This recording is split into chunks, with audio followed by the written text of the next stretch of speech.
what environment conditions do you typically aim for?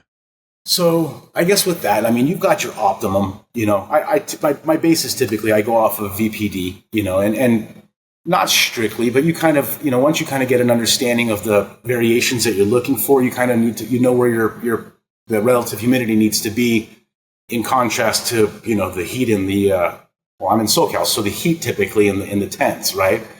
Um, but there's optimum conditions, and I think there's realistic conditions, and then there's getting by conditions. I mean, actually, when we met, when you were here in Southern California, that couple of weeks was, horrible. Simply put, the weather was just horrible. I mean, it was, I'm in my garage, and it's 10 p.m. and it's like 95 degrees outside, and you're just thinking like, oh my gosh. But I mean, at the end of the day, the plants are really resilient. You know what I mean? They can handle a lot. Sometimes you open the tent and it's hot in there and the humidity's low and the plants are praying. You know what I mean? They're just loving life. And you're like, okay, you know what I mean? You tough little critters, you know what I mean? So you guys are doing pretty good. But,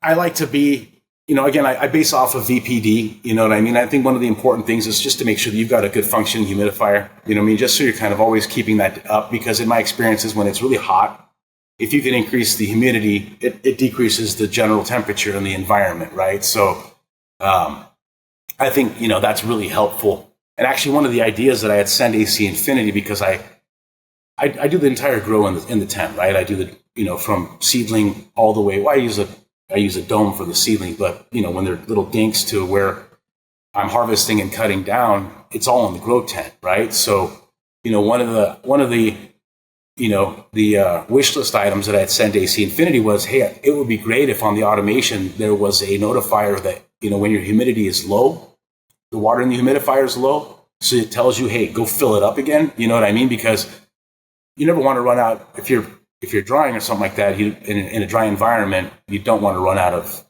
water in the humidifier, right? So I think it's important. I have another one that'll tell me when it's empty, but that's typically too late. So a warning sign would be magnificent. But that's the environment I'm typically looking for. It's during the colder months, it's usually 50s to 70s in the garage. Hotter months, it could be 70s to 90s in the garage. So typically in the tent, it's a little bit cooler. And then I've got some things that I use, such as what's really important to me is an external AC unit that actually also has a dehumidifier in it, as a means of being able to push in colder air when I need to.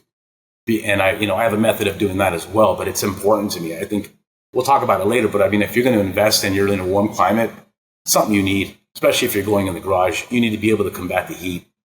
And so you mentioned you track after VPD. Do you happen to know, like, for KPA, do you measure by that? Do you use that, and do you kind of have it in mind, like, okay, for this stage of growth, I'm going to aim for this KPA, veg, flower, and so on and so forth? Do you have those numbers? So you're just looking at a chart?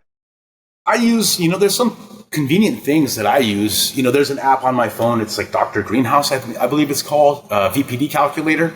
So basically you punch in,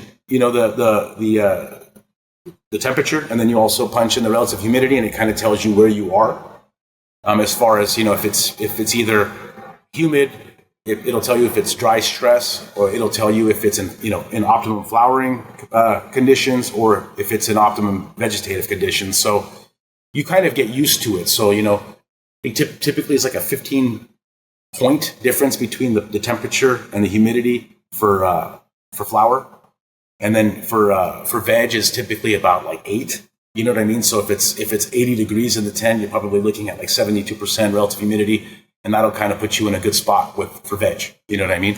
So I'm no pro and I'm no scientist. I kind of go off of, experience, I guess. You kind of know what temperature, if it's at this temperature, I should probably be at this humidity. You know what I mean? So, and then at the same time, you have built-in trust with the automation and controls, so they're doing their job too, which is really convenient. Got it. Yeah. And when I'm in seedling and veg, I'm usually aiming for like a zero point 0.8 to 1.1 kPa. And then for flower, just like typically about 1.2 to 1.5, sometimes upwards of 1.6 kPa. But according to the Pulse VPD charts, that's kind of the optimal range. And then, Yeah. a lot of people think that they need to just be in that range and that's it. They have to. If they're outside of it, they're screwed, which really isn't the case, right? Like the plants will still grow. It just might not be that optimal growth according to VPD. But I totally get what you mean by like having the experience and knowing, okay, I'm at 82 degrees Fahrenheit. I know I need to be between this and this percent relative humidity. You kind of get that feeling. And most people that are just using temperature and humidity, a lot of people really are falling within that optimal VPD range without even knowing it. So yeah, I just figured I'd throw that one out there. Well, at the same time, you see plants outside. You have plants outside, and it's 110 degrees outside, and the relative humidity is 27 degrees or percent, I should say. And the plants are all doing just fine. You know what I mean? So it's like, again, there's optimum conditions and there's realistic. I really try to fall into the realistic. Sometimes you just can't get there. You know what I mean? If it's just too hot out, or if it's just too cool. If it's too dry, you can combat that with the humidifier. But again, like you said, most people just it falls within the range of acceptable, right? The plant's it's dealing with it. And sometimes you kind of think maybe the stress is helping the plant with its trichome production and some of that stuff too. You know what I mean? This clip was brought to you by AC Infinity. Use discount code MrGrowit15 to save on any of their gardening products.